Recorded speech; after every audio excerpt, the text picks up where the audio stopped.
로얄 마스터 천학균입니다. 저는 경기 도의원 할 때 애터미를 만났습니다. สวัสดีครับผมชื่อเชนักกุลนะคะเป็นตำแหน่ง Royal Master ครับแล้วก็ผมนะคะได้เจอกับอาโตมี่ตั้งแต่ตอนที่ผมได้เป็นนักการเมืองอยู่นะครับ 제가 공직에 있었기 때문에 애터미를 바로 사업 시작할 수는 없고 애터미를 알아봤죠. แล้วก็ตอนนั้นนะคะผมก็ยังไม่สามารถที่จะเริ่มธุรกิจได้ในตอนนั้นแต่ว่าผมก็ได้เริ่มที่จะค้นหาว่าตัวนี้คืออะไรนะครับ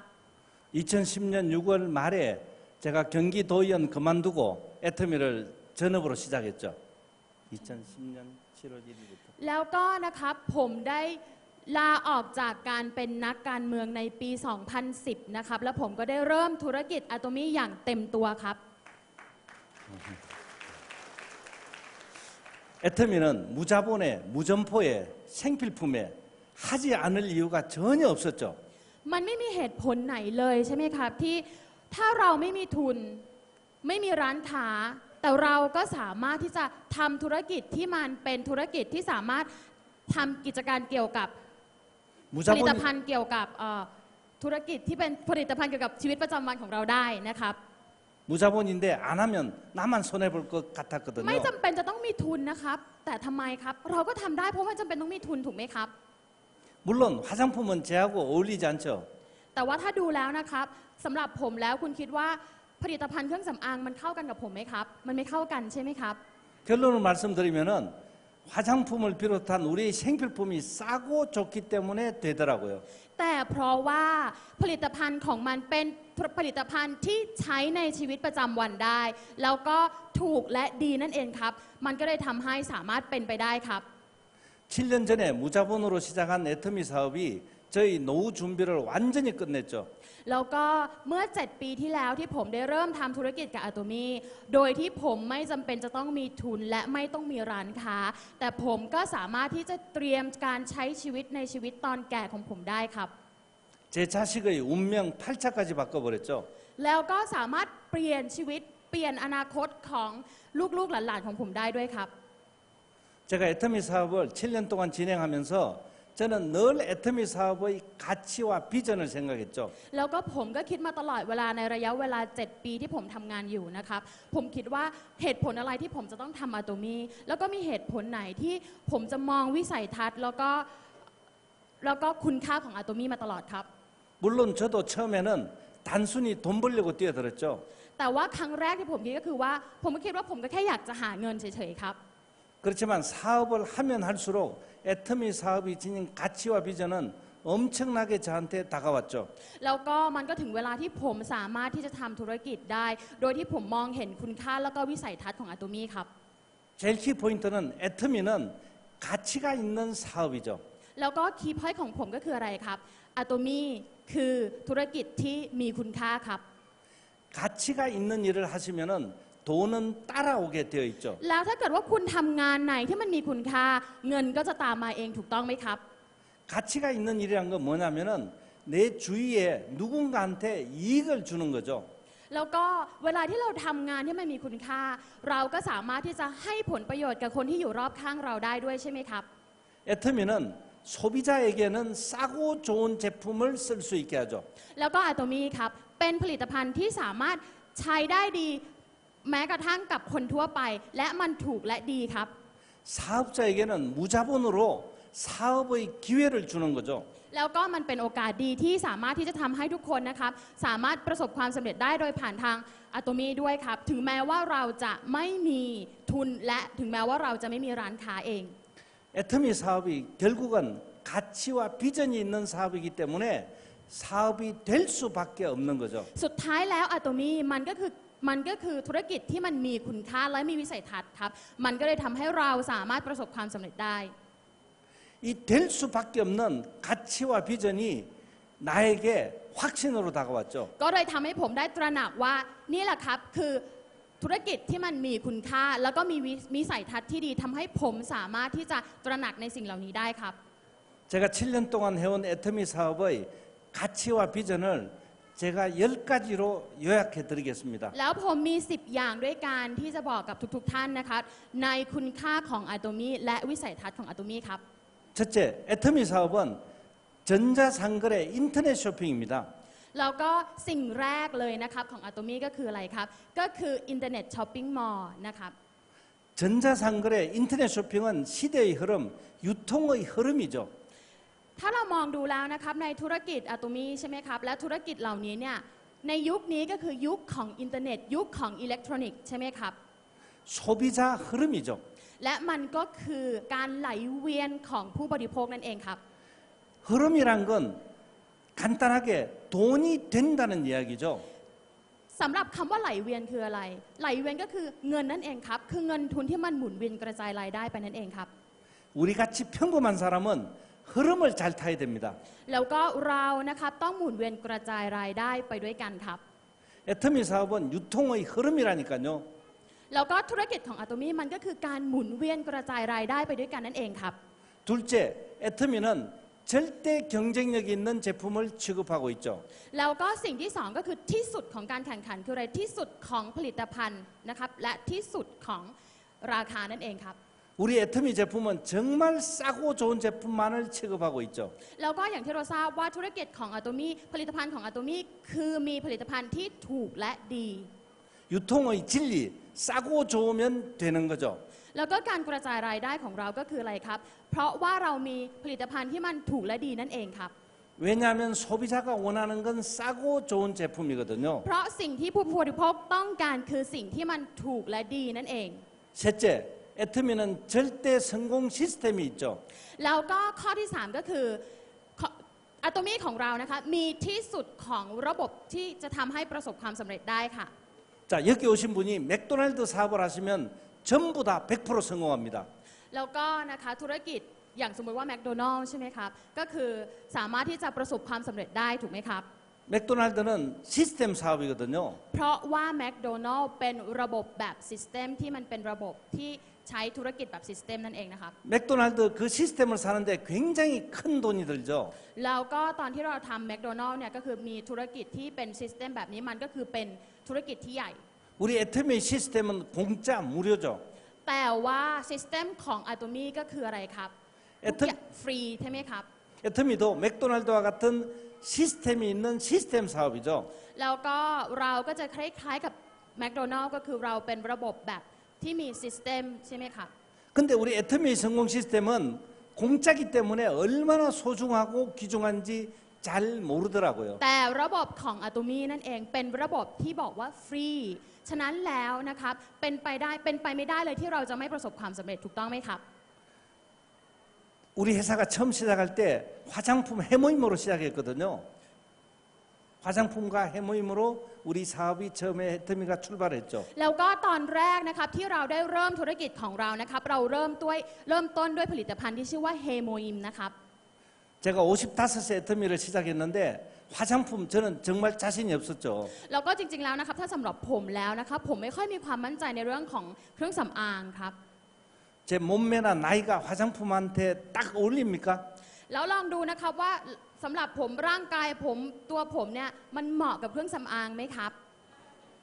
제하고 화장품은 전혀 매치가 어울리지가 않죠. ตัวผมกับเครื่องสำอางเนี่ยมันไม่เข้ากันเลยใช่ไหมครับ 그런데 중요한 건 해보니까 되더라고요. แต่ว่าสิ่งที่สำคัญที่สุดเนี่ยเมื่อผมลองทำมันเป็นไปได้ครับ 제하고 화장품은 안 맞는데 제품이 싸고 좋으니까 제품이 다 해결해 주더라고요. แต่ว่าถ้าเรามองว่าถึงแม้ว่าเรากับผลิตภัณฑ์เนี่ยมันเข้ากันไม่ได้เลย แต่เพิ่มมาลองทำดูแล้ว ผลิตภัณฑ์มันจะขายตัวเองและผลิตภัณฑ์มันก็จะมีคุณค่าในตัวเองครับ 저도 애터미 사업을 시작할 때 자신감, 확신 이런 거 없었죠. แล้วก็ตอนแรกตอนที่ผมเริ่มทำธุรกิจนะครับผมไม่มีหรอกครับความมั่นใจไม่มีอะไรเลยครับ 그렇지만 1%의 가능성, 약간의 가능성은 제 눈에 보이더라고요. แต่ว่าผมมองเห็นความเป็นไปได้แค่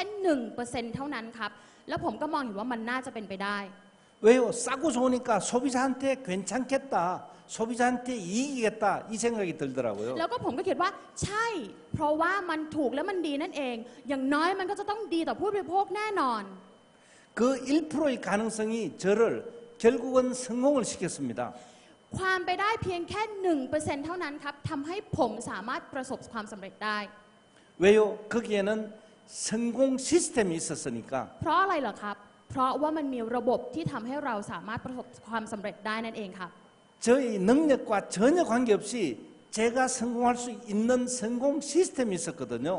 ไม่ใช่ว่ามันเกี่ยวข้องกับความสามารถของผม แต่มันเป็นเพราะระบบที่ทำให้ผมสามารถประสบความสำเร็จได้นั่นเองครับ 그러니까 제가 시작한 애터미 사업은 성공 확률 100%를 가지고 시작한 거죠. แล้วก็สิ่งที่ผมสามารถประสบความสำเร็จได้ก็คือ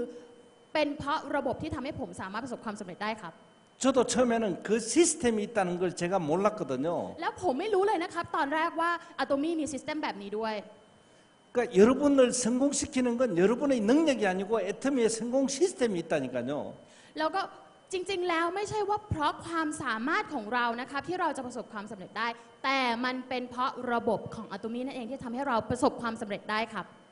단지 그 시스템이 공짜라서 얼마나 소중한지 잘 모르시겠죠. แล้วก็อย่างที่ทราบว่าระบบนี้มันเป็นระบบที่ฟรีด้วยมันสำคัญแค่ไหนล่ะครับ 애터미 사업을 힘들어하는 분도 있어요.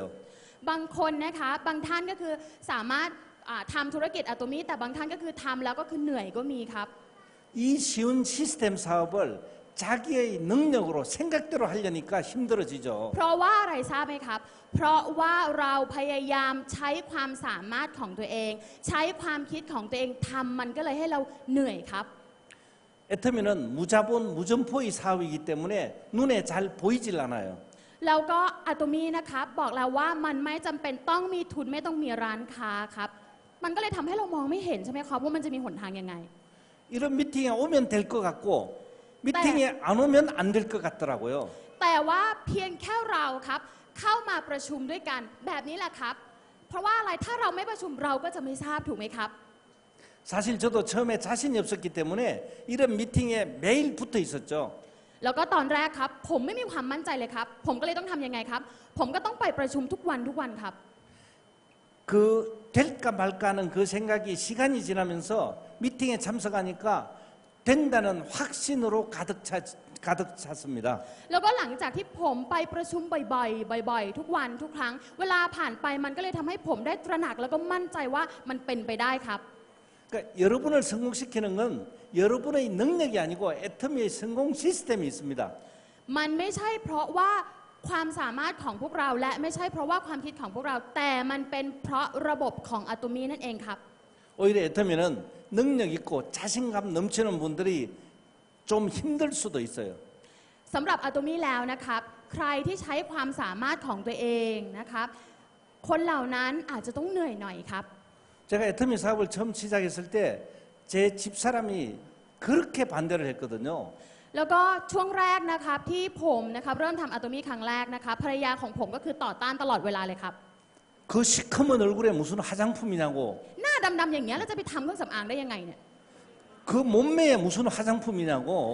รูปร่างแบบเนี้ยจะไปขายเครื่องสำอางได้ยังไง 그 나이에 무슨 화장품이냐고 อายุขนาดนี้แล้วจะไปทำอะไรเครื่องสำอางเนี่ย 제 처는 애터미의 성공 시스템이 있다는 걸 몰랐기 때문에 당연히 반대를 했죠. แล้วก็เพราะว่าอะไรเพราะไม่ทราบถึงระบบของอะโตมี่นั่นเองก็เลยทำให้ต่อต้านใช่ไหมครับ 지금은 저희 가족이 제일 행복해하죠. แต่ตอนนี้นะครับครอบครัวของผมมีความสุขที่สุดเลยครับ 전번 달에는 제가 저희 아들한테 저희 아들 학생인데 멋진 페라리 스포츠카를 선물했죠. 포르쉐 스포츠카를 선물했죠. ผมนะครับบอกกับลูกชายของผมว่า ผมซื้อรถปอร์เช่ให้กับลูกชายของผมแล้วครับ 저희 둘이 좀 닮았죠. เราสองคนคล้ายกันใช่ไหมครับ 하여튼 한국에서부터 호흡을 맞춰왔거든요. ผมก็คือเลือกเขาเพราะว่าเราคล้ายกันนะครับ 자, 네 번째 사업은 타이밍이 중요합니다. แล้วก็ข้อที่4นะครับสิ่งที่สำคัญก็คือธุรกิจก็คืออะไรครับก็คือช่วงเวลานั่นเอง 애터미 사업은 10년 동안 모든 검증이 완벽히 끝난 사업입니다. ธุรกิจก็คือจังหวะเวลาใช่ไหมครับการตรวจสอบแล้วก็การยอมรับของอะโตมี่ของเราได้รับการยอมรับเรียบร้อยแล้วครับ 엄청난 매출에 어마어마한 성공자의 그리고 해외 시장까지 모든 검증이 다 끝났죠. เราได้รับการยอมรับเป็นที่เรียบร้อยแล้วว่า เรามีข้อเท็จจริงที่เป็นจริงว่าเราสามารถที่จะประสบความสำเร็จได้ครับ 매출의 성공자의 해외 시장에 검증이 완벽히 끝난 애터미 사업이죠. แล้วก็ธุรกิจของอะโตมี่นะครับเป็นธุรกิจที่สามารถยอมรับและตรวจสอบได้แล้วว่าสามารถที่จะประสบความสำเร็จได้ในต่างประเทศด้วยซ้ำครับ 특별히 애터미는 생필품을 취급하기 때문에 우리같이 평범한 사람이 성공하는 거죠. สิ่งที่สำคัญที่สุดของอะโตมี่คืออะไร สิ่งที่สำคัญที่สุดของอะโตมี่ก็คือ ผลิตภัณฑ์ของเราเป็นผลิตภัณฑ์ที่สามารถใช้ในชีวิตประจำวันได้ มันก็เลยสามารถทำให้คนที่เป็นบุคคลธรรมดาก็สามารถที่จะประสบความสำเร็จไปด้วยกันได้ครับ 동남아 시장에서 이미 애터미 검증이 다 끝났죠. ในแถบเอเชียตะวันออกเฉียงใต้ เราสามารถตรวจสอบและเป็นที่ยอมรับด้วยกันได้แล้วครับ 자, 검증이 끝났다는 건 우리 성공이 보장되어 있고 예정이 되어 있다는 거죠. การที่เราบอกว่าเราได้รับการยอมรับได้รับการตรวจสอบคืออะไร ก็คือเรานะครับสามารถที่จะประสบความสำเร็จได้โดยที่เรานะครับมีการยอมรับแล้วเรียบร้อยครับ 자, 애터미 사업의 가치 5번째 연금성 수당이죠. แล้วก็ข้อที่5นะครับ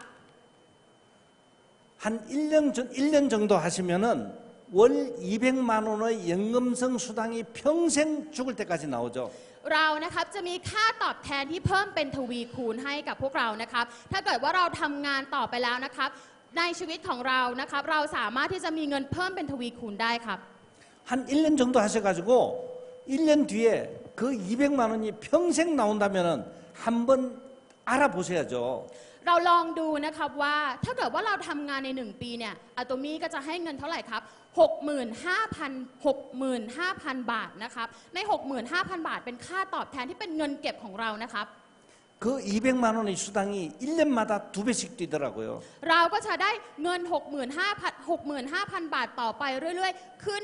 ให้ขึ้นไปเป็นทวีคูณ2เท่าขึ้นไปเรื่อยๆครับ 1년에 200만 원 되어가지고 1년에 2배씩 뛰면은 3년, 5년, 7년 뒤의 미래 계산해 보시면 엄청난 매출 수입이 오르죠. ถ้าเกิดว่าในปีแรกเราได้เงิน 65,000 บาทเป็นเงินเก็บ แล้วถ้าปีต่อไปเพิ่มเป็น2เท่าตัวปีที่3เพิ่มเป็น2เท่าตัวและปีที่4เพิ่มเป็น2เท่าตัวมันจะได้มากแค่ไหนล่ะครับ 거기에다 정년이 없고 상속까지 되는 사업입니다. แล้วก็ไม่ใช่เพียงแค่เงินเก็บเหล่านี้ มันมีเงินที่สามารถเป็นเงินที่จะให้เป็นเงินให้กับลูกหลานของเราได้ต่อไปครับ 어떤 분이 그러시더라고요. 나는 자식이 없다고. แล้วก็บางคนบอกว่าฉันไม่มีลูก 빨리 애부터 나오셔야죠. เพราะอะไรแต่ว่าเราจะต้องทำอย่างไรรีบมีลูกรีบคลอดลูกกันออกมานะคะเพราะว่าเราจะได้มีมรดกให้กับลูกหลาน 3대까지 상속이 되죠. เขาบอกว่าเรามีมรดกให้กับลูกหลานได้ถึง3รุ่นด้วยกันครับ 생필품이니까 불경기가 전혀 없어요. แล้วก็อย่างที่บอกว่าธุรกิจของเราผลิตภัณฑ์ของเรามันเป็นผลิตภัณฑ์ที่ใช้ในชีวิตประจำวัน ไม่มีหรอกครับที่มันจะตกต่ำลงไป 제가 7년 동안 매출이 수입이 한 번도 떨어진 적이 없죠. และผมเองนะครับในระยะเวลา7 ปีที่ผ่านมาผมไม่เคยมีว่าจะต้องตกต่ำในธุรกิจนี้ครับ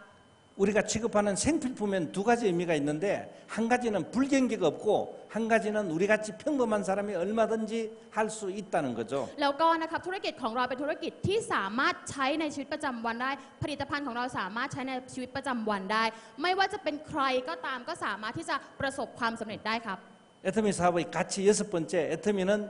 새로운 일자리를 무궁무진하게 창출하죠. แล้วก็ธุรกิจอะโตมี่เป็นธุรกิจที่สามารถเป็นงานให้กับพวกเราได้ด้วยครับ 지금 일자리는 전 세계의 문제거든요. แล้วก็รู้ไหมคะว่าตอนนี้ในโลกนี้มันก็คือปัญหาของการหางานเนี่ยมันก็คือเป็นปัญหาอันดับหนึ่งนะครับ 애터미는 단순한 일자리 창출을 넘어서 누군가를 성공시키는 사업이죠. แต่ว่าธุรกิจอะโตมี่ครับเป็นธุรกิจที่ใครๆก็สามารถทำได้ และก็สามารถที่จะทำให้คนเหล่านั้นประสบความสำเร็จได้ด้วยครับ 애터미 사업의 진정한 가치는 나만 부자가 되는 게 아니고 누군가도 부자로 만드는 사업이죠. แล้วก็ธุรกิจของอะโตมี่ครับไม่ใช่เพียงแค่ว่าทำให้แค่ฉันคนเดียวเป็นคนที่ประสบความสำเร็จได้ไม่ใช่ครับแต่สามารถที่จะทำให้คนอื่นนะครับเป็นคนที่ประสบความสำเร็จได้ด้วยกันครับ 저는 지금은 애터미에 어마어마한 자부심을 느끼고 있죠. แล้วก็นะครับผมได้รู้สึกถึงตระหนักถึงว่าอะโตมี่เป็นธุรกิจที่ดีแค่ไหน 제 혼자 돈 잘 버는 게 아니고 제 주위에 있는 사람들을 같이 부자로 만드는 사업이거든요. ไม่ใช่เพียงแค่ผมเท่านั้นครับที่จะเป็นแค่คนรวยเท่านั้น แต่ผมก็จะทำให้คนที่อยู่รอบข้างผมสามารถเป็นคนรวยด้วยกันได้ครับ 자본주의 최고 문제점은 부자는 더 부자되고 가난한 사람은 점점 가난해지는 거죠. แล้วก็ถ้าเราดูนะคะว่าธุรกิจที่มันการตกต่ำของธุรกิจเศรษฐกิจคืออะไร คือถ้าสมมติว่าคนที่รวยก็รวยคนที่จนก็จนถูกไหมครับ 3년 5년 뒤에는 여기 있는 분이나 저나 수입이 똑같아지죠. แต่ว่าเมื่อเวลาผ่านไป 3 ปีข้างหน้าครับ คนที่อยู่ในนี้ทุกท่านที่อยู่ในนี้สามารถเป็นคนรวยได้เหมือนผมครับ 그런 면에서 애터미는 굉장히 떳떳한 사업이죠. เพราะว่าอะไรครับ เพราะว่าอะโตมีเป็นธุรกิจที่โอบล้อมไปด้วยความรักครับ 자, 7번째 애터미는 소비자 중심의 새로운 유통 문화죠. แล้วก็ข้อ 7 นะครับ ธุรกิจอะโตมีก็คือศูนย์รวมของผู้บริโภค แล้วก็เปิดยุคสมัยของระบบการทุนหมุนเวียนใหม่ครับ 자, 여태까지의 다단계는 제품은 다 좋았어요. ถ้าเราดูนะครับในระบบของธุรกิจขายตรง เรามองเห็นว่าผลิตภัณฑ์มันดีถูกต้องไหมครับ 제품은 좋았는데 가격이 비쌌거든요. ธุรกิจเนี้ยก็คือผลิตภัณฑ์ดีใช่ไหมครับ แต่แพง 소비자한테는 불리한 상황이죠. มันเป็นยังไงครับ มันก็ทำให้ธุรกิจมันตกต่ำลงไปครับ 애터미는 다단계 역사상 처음으로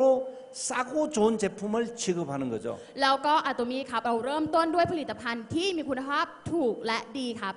우리는 모든 걸 소비자한테 초점을 맞췄죠. เพราะว่าอะไรครับ เพราะว่าเราคำนึงถึงผู้บริโภคและเราปรับใช้กับผู้บริโภคครับ 싸고 좋으니까 소비자 만드는 게 굉장히 쉽더라고요. เพราะมันง่ายมากถ้าเกิดว่าเราปรับให้เข้ากับผู้บริโภคแล้วเพราะว่ามันถูกและดีนั่นเองครับ 싸고 좋으니까 소비자에서 사업자로 전환도 굉장히 쉬워요. และเพราะว่ามันถูกและดีนั่นเอง มันสามารถที่จะเปลี่ยนผู้บริโภคให้กลายเป็นผู้ขายได้ 자, 8번째 애터미의 독창성입니다. 단 두 줄의 무한 단계, 무한 누적 이건 될 수밖에 없죠. เรามี 2 สายด้วยกันในการทำอะโตมีเรามี 2 เส้นลายในการทำอะโตมีด้วยกันนะครับ 왜요? 가입비, 월간 유지비가 없으니까. สายที่เรามีนะครับ เราก็มีอะไรครับ ในอะโตมีเองเราไม่มีค่าสมัครนะครับ และเราก็ไม่มีค่ารักษายอดครับ 거기에다가 절대 제품, 절대 가격, 싸고 좋은 제품을 취급하기 때문에 될 수밖에 없는 และ 거죠. เรามีสินค้าที่ดีที่สุดนะครับ และเราก็มีราคาที่ดีที่สุดทำให้ธุรกิจของเรามันไปได้ครับ 저는 사실은 초기에 조금 속도가 썩 빠르진 않았죠. ตอนแรกนะครับในธุรกิจการทำธุรกิจของผมตอนแรกมันก็ไม่ได้รวดเร็วไปขนาดนั้นครับ 제가 1년을 열심히 하니까 좌측에 한 명, 우측에 한 명 사업자가 나왔거든요. ในการทำธุรกิจของผมครั้งแรกนะครับ ผมทำฝั่งขวาให้มี 1 คน ฝั่งซ้ายให้มี 1 คนครับ 그러니까 1년을 했는데 겨우 열심히 하는 사업자는 좌측, 우측 합쳐가지고 2명밖에 안 나오더라고요. แล้วก็ในระยะเวลา 1 ปีที่ผมทำนะครับ คือมีฝั่งขวา 1 คน มีฝั่งซ้าย 1 คนพอผ่านไปแล้วมันมีแค่ 2 คนเท่านั้นเองครับ 지금은 한국에서만 사업자가 1,000명이 훨씬 넘죠. แต่ว่าตอนนี้นะครับเรามีสมาชิกด้วยกันถึง 1,000 กว่าคนด้วยกันนะครับ 그러니까 초기 애터미는 초기만 좀 빨리 벗어나면 그 다음부터 속도가 점점 빨리 나더라고요. ในการทำธุรกิจอะโตมีนะครับ ถ้าเพียงแค่เรารีบทำแล้วก็เร่งทำในช่วงแรกๆเท่านั้นนะครับ ต่อไปข้างหน้าเราก็จะสบายครับ 근데 태국은 특별히 좋은 게 초기가 좀 빨리 진도가 잘 나가는 것 같아요. แล้วก็ประเทศไทยของเราความพิเศษของเราก็คืออะไรครับ การเริ่มต้นธุรกิจครั้งแรกของเรามันไปได้เร็วนั่นเองครับ 하여튼 제가 동남아 여러 나라를 가봤는데 태국 같이 반응이 좋고 긍정적인 나라는 제가 처음 보죠. แล้วก็นะครับเท่าที่ผมได้ไปตามเอเชียตะวันออกเฉียงใต้เนี่ยผมเห็นว่าประเทศไทยนะครับเป็นประเทศที่สามารถมองเห็นได้ว่าเราสามารถไปได้รวดเร็วครับ 자, 9번째 우리 애터미는 경영자가 탁월한 경영 능력이 있습니다. แล้วก็ข้อ 9 นะครับการบริหารจัดการของผู้บริหารนะครับมีการบริหารแบบสมบูรณ์แบบและเป็นศูนย์รวมครับ 우리 애터미 회사 직원 1인당 연매출 75억을 올리고 있죠. ถ้าลองสมมุติว่าบริษัทของเรานะครับเราจะมีรายได้อยู่ 250 ล้านบาทนะครับสำหรับพนักงาน 1 คนของเราใน 1 ปีนะครับ 업계에서 최고의 매출을 올리고 있죠. มันคือรายได้ที่เป็นรายได้ค่อนข้างสูงมากในวงการธุรกิจถูกไหมครับ 자, 10번째 애터미는 전 세계가 재심 합력을 하고 있죠. แล้วก็เพราะอะไรครับในธุรกิจของอะโตมีนะครับเรานะครับ มีวัฒนธรรมของการร่วมมือร่วมใจครับ 우리 애터미는 전 세계가 하나의 똑같은 시스템으로 운영되고 있죠. แล้วก็ธุรกิจของเรานะครับบริหารงานโดยการที่เรารวมเป็นศูนย์รวมเดียวกันครับ 우리 애터미는 착한 경영이 우리 기업의 목표입니다. แล้วก็อะโตมีนะครับเรามีระบบที่มันดีนะครับ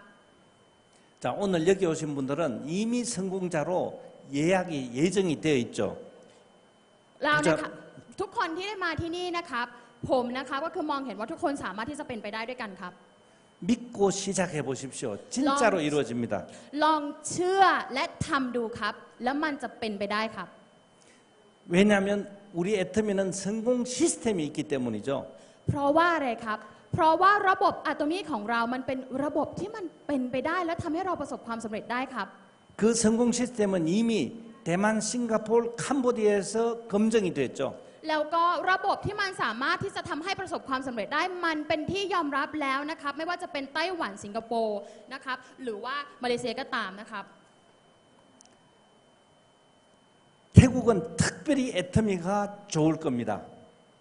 แล้วก็ผมมองเห็นว่าทุกคนนะครับจะเห็นว่าอะโตมีนะครับเป็นธุรกิจที่ดี 애터미는 태국을 시작으로 동남아시아 애터미 천국이 될 거죠. แล้วก็ประเทศไทยนะครับเราได้เริ่มต้นกับอะโตมีแล้วมันก็จะกลายเป็นสวรรค์ของอะโตมีนั่นเองครับ 자, 태국이 애터미한테 특별히 좋은 이유 제가 몇 가지 들어보겠습니다. แล้วผมจะบอกเหตุผลนะครับที่ทำไมอะโตมีดีสำหรับประเทศไทยครับ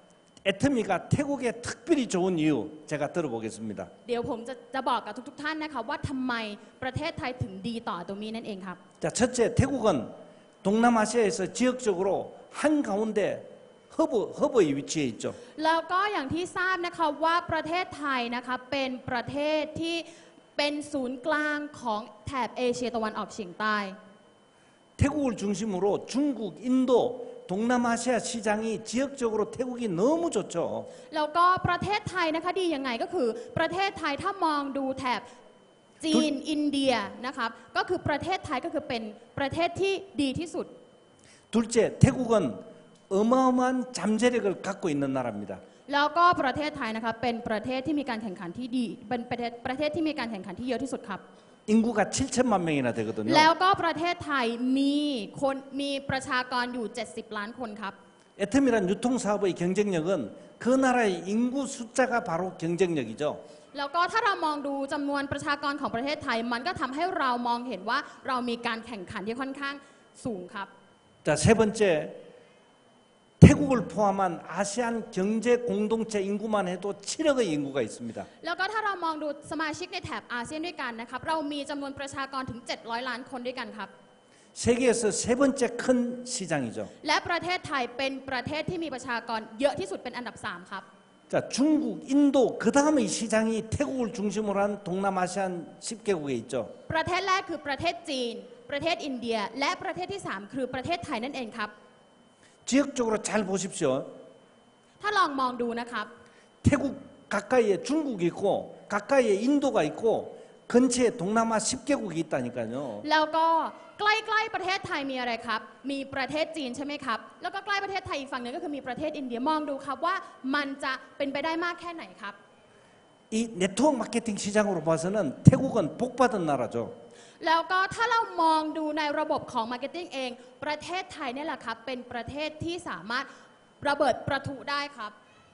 거기에다 젊은 인구가 많기 때문에 성장 잠재력이 굉장하죠. เพราะว่าอะไรครับ เพราะว่าประเทศเรามีประชากรเยอะมากทำให้สามารถที่จะประสบความสำเร็จได้ครับ 저는요 태국의 이런 장점들이 너무 눈에 잘 보여요. แล้วก็ผมมองเห็นว่ามันจะเป็นไปได้ยังไงด้วยครับ 자, 네 번째, 애터미는 혈연, 지연, 학연의 인맥 사업입니다. แล้วก็ข้อที่ 4 คืออะโตมีคือความสัมพันธ์ทางสายเลือด ความสัมพันธ์ของคนใกล้ตัว แล้วก็คนในโรงเรียนด้วยครับ เป็นธุรกิจแบบนี้ครับ 자, 이 인맥 사업은 태국에 딱 맞는 사업이죠. แล้วก็ประเทศไทยเป็นประเทศที่มันเป็นอะไรที่ใช่เลยครับ 이 인맥 사업은 동남아시아에 딱 맞는 เพราะ 사업이라니까요. ว่ามันเป็นประเทศที่มันใช่ในแถบเอเชียตะวันออกเฉียงใต้ครับ 이 인맥 사업은 중국, 인도에, 동남아시아에, 태국에 딱 맞는 사업이죠. ในระหว่างจีนแล้วก็อินเดียนะครับ แล้วก็ไทยครับ ประเทศไทยเป็นประเทศที่ใช่เลยครับที่จะทำธุรกิจแบบนี้ 그래서 네트워크 마케팅 전 세계 매출의 50%가 동남아시아에서 일어나죠. แล้วก็ในระบบของธุรกิจ Network Marketing 50% ของรายได้มันอยู่ที่แถบเอเชียตะวันออกเฉียงใต้ครับ 애터미가 태국에 특별히 좋은 5번째 이유. แล้วก็ข้อที่ 5 นะครับ สิ่งที่ดีที่สุด สิ่งที่พิเศษที่สุดสำหรับประเทศไทยครับ 제가 알기에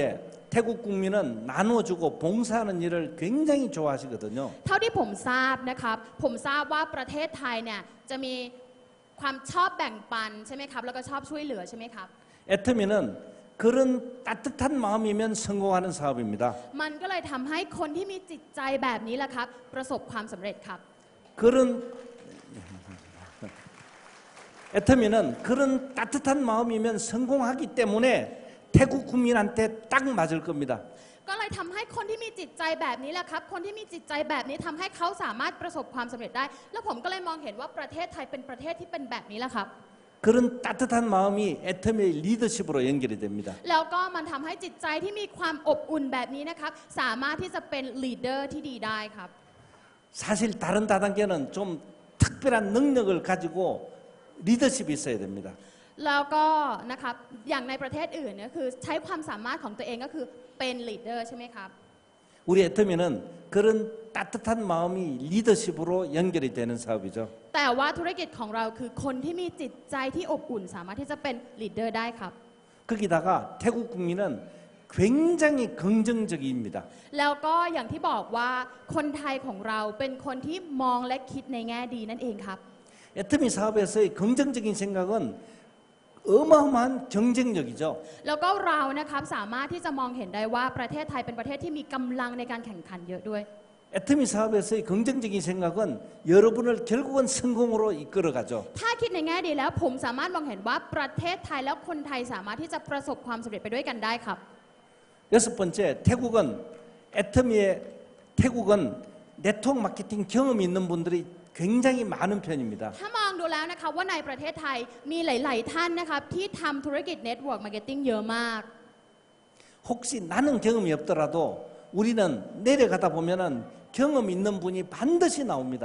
แล้วก็นะครับถ้าเรามองไปนะครับเราจะเห็นว่าถ้าในจำนวนกลุ่มหลายคนเรามองเห็นว่าบางคนหรือว่าหลาย ๆ คนก็คือมีประสบการณ์ในการทำธุรกิจ Marketing มานะครับ 우리는 단 두 줄이기 때문에 좌측 우측에 제대로 하는 사람 사실은 한 명씩이면 충분하거든요. แล้วก็ถ้าเรามองดูนะครับสองสายที่เราทำนะครับฝั่งขวาฝั่งซ้าย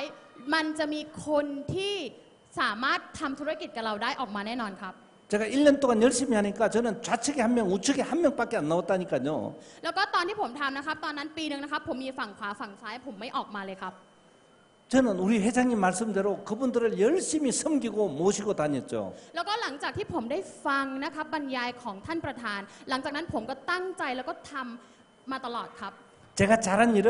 그분들을 이런 미팅에 계속 안내했죠. แล้วก็สิ่งที่ผมทำได้คืออะไรครับ ผมก็คือบอกให้เขานะครับไปประชุม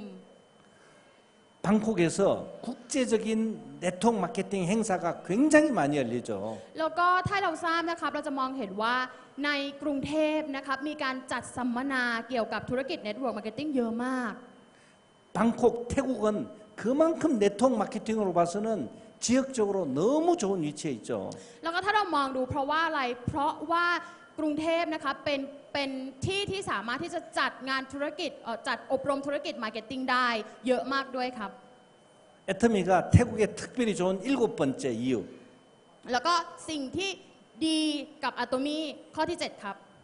지금 동남아시아 전체에 한류가 굉장히 좋은 편입니다. อย่างที่เราทราบว่าทุกวันนี้นะครับประเทศไทยก็ในแถบเอเชียตะวันออกเฉียงใต้ด้วยกันเองนะครับฟีเวอร์ประเทศเกาหลีกันมากใช่ไหมครับ 특별히 한국 화장품 비비크림 인기 최고죠. สิ่งที่สำคัญที่สุดคืออะไรครับ เครื่องสำอางของเกาหลีแล้วก็บีบีครีมใช่ไหมครับโด่งดังมาก 여덟 번째 애터미는 태국에서 국민 전체가 애터미 사업이 가능하죠. แล้วก็ข้อ 8 คืออะไรครับ คนไทยสามารถทำธุรกิจได้โดยเป็นธุรกิจเสริมได้ 한국에서는 공무원이나 직장인은 애터미를 부업으로 못하게 되어 있거든요. แต่ว่ารู้ไหมครับว่าจริง ๆประเทศเกาหลีเนี่ยเวลาเรามีงานอยู่แล้วใช่ไหมครับเราไม่สามารถทำอะโตมี่เป็นธุรกิจเสริมได้นะครับ 그래서 직장 다니는 분들은 애터미를 전업으로 할까 말까 굉장히 고민을 하죠. แล้วก็เพราะอะไรครับเพราะแบบนี้เองไงครับก็เลยทำให้การที่เขาจะเลือกอะโตมี่มันก็จะต้องเป็นสิ่งที่ต้องคิดเยอะด้วย 태국은 그런 고민할 필요가 전혀 없죠. แต่ว่าประเทศไทยไม่จำเป็นต้องกังวลแบบนี้เลยใช่ไหมครับ 자기 상황에 맞게 전업으로 하든 부업으로 하든 애터미는 다 성공이 태국에서는 가능하죠. เพราะว่าเราคิดแค่ว่าเราจะทำให้อะโตมี่เป็นงานหลักหรือจะทำให้อะโตมี่เป็นงานรองของเราแค่นั้นแล้วเราก็คือทำได้เลยครับ 자, 9번째 조직 키울 때는 제품이 작은 게 굉장히 잘 되죠. การที่เราจะเริ่มธุรกิจองค์กรนะครับเราจะต้องเริ่มต้นจากสิ่งเล็กๆ ไปก่อนถูกต้องไหมครับ 지금은 조직 즉 멤버십을 많이 늘려야죠. ตอนนี้นะครับเราก็คือจะต้องมีเมมเบอร์เยอะก่อนถูกไหมครับ 그래서 몇 개월 하다 보면 좌측에 우측에 한두 명의 제대로 하는 사업자가 반드시 나옵니다. แล้วก็เมื่อเราทำแบบนี้ไปเรื่อยๆใช่ไหมครับฝั่งขวาฝั่งซ้ายของเราณวันหนึ่งมันจะเกิดคนเหล่านั้นขึ้นมาคนสองคนขึ้นมาเรื่อยๆครับ 제대로 열심히 하는 분이 나오면 저는 그분을 집중적으로 후원 육성했죠. ถ้ามีคนเหล่านั้นนะครับเกิดขึ้นมาเราก็คือแค่สนใจคนที่เขาจะทำงานกับเราแค่นั้นเองครับ 자, 애터미가 태국에 특별히 잘 되는 이유 10번째 แล้วก็นะครับผมนะครับได้บอกเกี่ยวกับเหตุผลที่อะโตมิดีที่สุดในประเทศไทย 이미 동남아시아에서 검증이 다 끝났어요. อย่างที่บอกว่าเราเป็นที่ยอมรับแล้วนะครับในทั่วแถบเอเชียตะวันออกเฉียงใต้ 검증이 끝났다는 건 여러분의 성공이 보장되어 있고 예정이 되어 있다는 ก็ 거죠. อย่างที่บอกครับว่าเราสามารถที่จะมองเห็นว่ามันเป็นที่ยอมรับได้แล้ว แสดงว่าเราก็คือมีความเชื่อมั่นได้แล้วว่ามันสามารถเป็นไปได้ 저는 이번에 태국에 오면서 느낀 게 태국은 애터미가 아무리 생각해도 되지 않을 이유가 없어요. แล้วผมนะครับมาประเทศไทยแล้วผมก็คิดว่ามันไม่มีเหตุผลไหนเลยที่ประเทศไทยจะเป็นไปไม่ได้ครับ 태국은 애터미가 무조건 되게 돼 있어요. เพราะว่าประเทศไทยจะทำให้อะโตมี่มันเป็นไปได้ครับ 태국에서 애터미가 안 되면 기적이 일어나. 기적이죠. มันไม่มีทางหรอกครับที่อะโตมี่จะเป็นไปไม่ได้ในประเทศไทยถูกไหมครับ 만약 애터미를 하셔가지고 안 되었다면은 그 이유는 한 가지가 있죠. แต่ว่านะครับมันมีเหตุผลอยู่เหตุผลหนึ่งที่มันเป็นไปไม่ได้ครับ 중간에 포기하셨기 때문이죠. บางคนที่ทำอะโตมี่แล้วก็เลิกทำไปอันนั้นคือเป็นไปไม่ได้แน่นอนครับ 한국에서도 꾸준히 한 사람 치고 애터미가 안 되는 사람 한 사람도 없어요. เพราะว่าในประเทศเกาหลีเองนะครับใครที่ทำอะโตมี่ไปแล้วเรื่อยๆ ไม่ประสบความสำเร็จไม่มีครับ 애터미는 우리같이 평범한 사람이 그냥 하기만 하면 무조건 되는 사업이죠. อะโตมี่คือธุรกิจอะไรครับคือธุรกิจที่เพียงแค่ทำเท่านั้นครับก็ประสบความสำเร็จได้ครับ 정말 애터미는 안 할 이유가 없고 안 될 이유가 없죠. เพราะว่าอะไรอะโตมี่นะครับเป็นธุรกิจที่ไม่ทำไม่ได้ แล้วมันเป็นไปไม่ได้เลยที่มันจะเป็นไปไม่ได้ 자, 애터미 안 할 이유가 없어요. มันไม่มีเหตุผลไหนเลยใช่ไหมครับที่เราจะไม่ทำอะโตมี่ 무자본에 무조건데 그냥 한번 해보는 มัน 거라니까요. ไม่จำเป็นต้องมีทุนครับไม่จำเป็นต้องมีร้านค้าก็แค่ทำแค่นั้นเองใช่ไหมครับ 저도 큰 돈 벌려고 큰 꿈을 가지고 애터미 시작한 건 아니거든요. แล้วก็นะครับเรานะครับสามารถที่จะมันไม่ใช่เราก็คือจะทำโดยที่เราไม่มีความฝันอะไรนะครับ 싸고 좋으니까 소비자한테 괜찮겠다는 거죠. แล้วก็สิ่งที่เรามองเห็นได้ง่าย ๆ ที่สุดคืออะไรครับ มองเห็นว่ามันถูกและดีนั่นเองครับ 무자본이니까 누구한테든 내가 편하고 당당하게 얘기할 수 있더라고요. เพราะว่ามันไม่จำเป็นต้องมีทุนอะไรเลยครับ เราก็แค่มั่นใจแล้วพูดไปกับคนอื่นครับว่ามันดียังไงครับ 애터미 사업 저는 굳이 안 할 이유가 없어서 했어요. มันไม่ใช่เลยนะครับที่เราจะไม่ทำอะโตมี่นะครับ 안 하면 뭔가 나만 손해보는 기분 들더라고요. ถ้าเกิดว่าเราไม่ทำเราก็เหมือนรู้สึกว่าเราจะเสียอะไรใช่ไหมครับ 자, 그리고 애터미가 안 될 이유가 또 없어요. มันไม่มีเหตุผลอะไรเลยครับที่จะทำให้อะโตมี่เป็นไปไม่ได้ครับ 애터미는 이미 10년간 모든 검증이 다 끝났다니까요. เพราะว่าอะโตมี่เองนะครับได้รับการยอมรับมาเมื่อ 10 ปีที่แล้วครับ 동남아시아에서 검증이 다 끝났다는 건 여러분의 성공이 보장되어 있다니까요. เพราะว่าเรานะครับสามารถได้รับการยอมรับและเป็นที่ยอมรับและตรวจสอบเรียบร้อยแล้วว่าสามารถเป็นไปได้ในแถบเอเชียตะวันออกเฉียงใต้ของเราครับ 애터미는 하기만 하면 누구나 다 되더라고요. อะโตมี่นะครับเพียงแค่ทำมันเท่านั้นครับทุกๆคนสามารถเป็นไปได้ทั้งนั้นเลยครับ 자, 애터미를 만나신 여러분은 현재의 수입이 여러분의 인생에서 제일 작은 수입이죠. แล้วก็นะครับถ้าเรามาเจออะโตมี่นะครับจริงๆแล้วนะครับในชีวิตของเรานะครับเราได้รับรายได้มากน้อยแค่ไหนครับ 시간이 지나면서 점점 좋아지죠. บางทีเราคิดว่ารายได้ที่เราได้จากอะโตมี่มันน้อยใช่ไหมครับแต่เมื่อเวลามันผ่านไปมันจะเยอะขึ้นครับ 여기 오신 분이 2, 3년 뒤에는 전부 차가 바뀌고 집이 바뀌죠. แล้วก็นะครับถ้าสำหรับท่านที่มาอยู่ที่นี่ด้วยกันนะครับเวลาผ่านไป 2-3 ปีนะครับบางท่านนะครับอาจจะเป็นคนรวยได้ด้วยซ้ำครับ 제가 7년 동안 너무 많이 봤거든요. แล้วก็ผมนะครับใช้ระยะเวลา 7 ปีในการมองดูสิ่งเหล่านี้อยู่ครับ 여기 오신 분이 태국에서 재산세 소득세 제일 많이 내실 분들이죠. แล้วก็ถ้าเรามองเห็นนะครับคนที่อยู่ที่นี่ด้วยกันนะครับสามารถที่จะประสบความสำเร็จไปด้วยกันได้ครับ 여러분의 친구 친척 중에 제일 부자가 되어 있다니까요. แล้วก็คุณทุกคนนะครับในระหว่างเพื่อนๆด้วยกันนะครับคุณสามารถเป็นคนรวยมากกว่าเพื่อนๆได้ด้วยซ้ำครับ 왜요? 제가 제 친구 친척 중에 제일 돈을 많이 벌거든요. แล้วเพราะว่าอะไรครับในบรรดาเพื่อนๆด้วยกันนะครับผมนะคะเป็นคนที่หาเงินได้เก่งที่สุดครับ 근데 저는 제 인생 미래로 볼 때 지금 제일 가난할 때라니까요.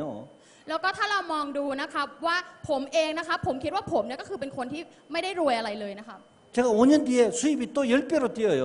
แล้วก็อยู่มาวันหนึ่งนะครับผมนะครับก็คือได้รับค่าตอบแทนเพิ่มขึ้นมากๆครับ 자, 여기 오신 분들은 태국에서 전부 1번 사업자고 전부 창업자죠.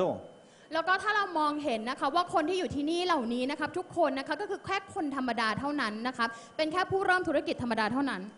베트남, 인도, 중국 사람들이 여기 오신 분들 전부 밑에 달린다니까요. แล้วก็รู้ไหมครับว่าคนที่อยู่เวียดนามนะคะหรือว่าอยู่ประเทศอื่นๆนะคะก็คือคนที่อยู่ใต้เราทั้งนั้นเลยนะครับ 사실 제일 중요한 건 어떤 사업이든 초기 사업자는 다 돈 벌어요. ไม่ว่าจะเป็นธุรกิจไหนก็ตาม ถ้าใครเริ่มธุรกิจในขั้นต้นๆนะครับคนเหล่านั้นนะคะก็จะเป็นคนที่สามารถประสบความสำเร็จธุรกิจได้ 태국의 엄청난 인구에 비하면 여기 오신 분들이 전부 1번 사업자라니까요. แล้วก็ถ้าเรามองดูว่าในจำนวนประชากรแต่ละประเทศรวมกันนะครับถ้าเรามองดูว่าเรานะครับเริ่มธุรกิจแรกๆนะครับเราก็สามารถที่จะประสบความสำเร็จไปได้ไกลมากครับ 애터미의 제일 큰 특징은 평범한 사람이 생필품으로 무자본으로 성공하는 거죠. แล้วก็คนที่จะประสบความสำเร็จได้กับอัลโตมี่ก็คือคนธรรมดานี่แหละครับที่ใช้ผลิตภัณฑ์ที่ใช้ในชีวิตประจำวันได้ แล้วก็สามารถประสบความสำเร็จได้ 몇 년 안에 태국에서 엄청난 부의 새로운 대이동이 시작됩니다. แล้วก็นะครับต่อไปหลังจากนี้นะครับก็จะมีคนที่ประสบความสำเร็จต่อไปเรื่อยๆครับ 기존에는 자본, 능력, 조건이 좋은 사람이 성공했거든요. แล้วก็จริงๆพื้นฐานนะครับก็คือคนที่มีความสามารถนะครับสามารถที่จะประสบความสำเร็จได้ 곧 애터미가 축복 부의 통로라는 걸 알게 되실 겁니다. ต่อไปนะครับเราจะทราบว่าอะโตมี่คือหนทางที่จะทำให้เรามีความสุขครับ 저는 태국을 시작으로 동남아시아가 애터미 천국이 되는 게 저는 보이죠. ผมมองเห็นนะครับว่าถ้าแถบในเอเชียตะวันออกเฉียงใต้ด้วยกันผมมองเห็นว่าประเทศไทยนี่แหละครับที่จะได้รับความสุขที่สุดครับ 애터미는 마이더스 터치고 돈이고 축복이죠. แล้วก็ถ้าเรามองดูนะครับว่าประเทศไทยมันจะมีแต่ความสุขมีเงินทั้งนั้นเลยครับ 애터미를 통해서 태국은 과거의 영광을 되찾죠. แล้วก็นะครับอะโตมี่นะครับผ่านทางอะโตมี่นะครับเราสามารถที่จะมีหนทางที่เราจะนำไปสู่ความสำเร็จได้ครับ 자, 부자나 부자 될 사람들은 어떤 정보가 들어오면 철저히 알아보더라고요. แล้วก็นะครับสำหรับคนที่เป็นคนรวยหรือคนที่กำลังจะรวยนะครับ 그런데 가난한 사람들은 대충 알아보거나 정보를 아예 차단해 버리더라고요. คนที่เป็นคนรวยนะครับก็คือยังไม่รู้อะไรเท่ากับคนที่เป็นคนธรรมดาแล้วพยายามที่จะรู้ครับ 자, 그러니까 오늘 애터미를 제대로 알아보러 오신 여러분들은 성공할 가능성이 굉장히 큰 거죠. แล้วก็ทำให้ท่านที่มาที่นี่ทุกๆคนที่นี่นะครับเป็นคนที่สามารถที่จะประสบความสำเร็จได้ครับ 마지막으로 태국은 우리 한국에게 특별히 감사한 나라죠. แล้วก็สิ่งสุดท้ายนะครับที่ผมอยากจะบอกก็คือว่าผมมีสิ่งที่จะขอบคุณประเทศไทยอยู่สิ่งหนึ่งครับ 우리 한국 사람들은 태국 국민에게 늘 감사하는 마음을 갖고 있습니다. เรานะครับชาวเกาหลีเองนะครับมีจิตใจที่ขอบคุณคนไทยอยู่นะครับ 한국 전쟁 때 우리 한국을 도와준 정말 고마운 나라가 바로 태국이죠.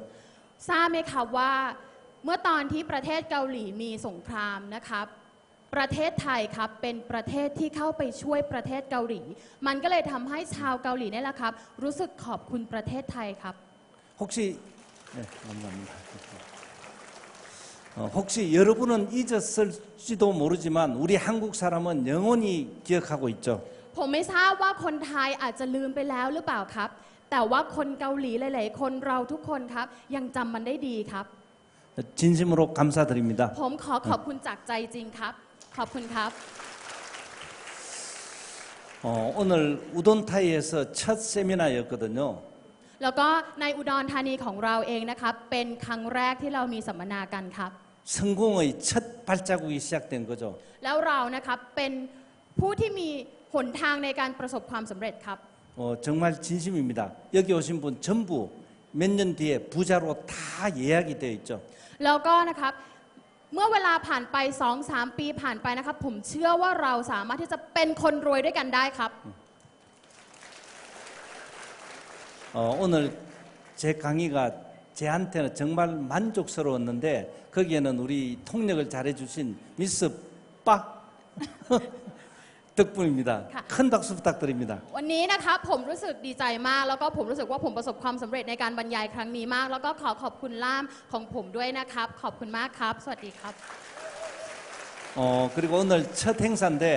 우리 본사 직원들이 일부러 여기까지 와주셨고 우리 준비해주신 본사 직원 큰 박수 한번 แล้วก็ขอ 부탁드립니다. เสียงปรบมือให้กับผู้ที่มาร่วมงานของเราวันนี้ผู้ที่ร่วมจัดงานของพวกเราวันนี้นะคะเป็นพนักงานของบริษัทของเราเองขอเสียงปรบมือให้กับทุกท่านด้วยครับ 아니, 박수 그 정도 가지고는 안 되죠.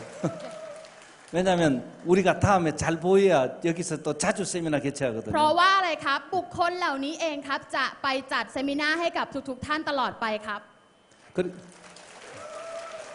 그리고 우리 최종화 국장님 그 팀들이 이 세미나를 준비하셨는데 또 박수 좀 แล้วก็ 부탁드립니다. คุณเชชองฮวานะคะเป็นบุคคลที่สามารถจัดสัมมนาอะโตมีของเราครั้งนี้ที่อุดรได้ขอเสียงปรบมือให้กับคุณเชชองฮวาด้วยค่ะ 자, 이제 우리 참석한 우리 모두 자신에게 큰 박수 드리면서 오늘 강의 모두 และสุดท้าย 마치겠습니다. นะคะขอเสียงปรบมือให้กับพวกเราด้วยครับ 네, 감사합니다.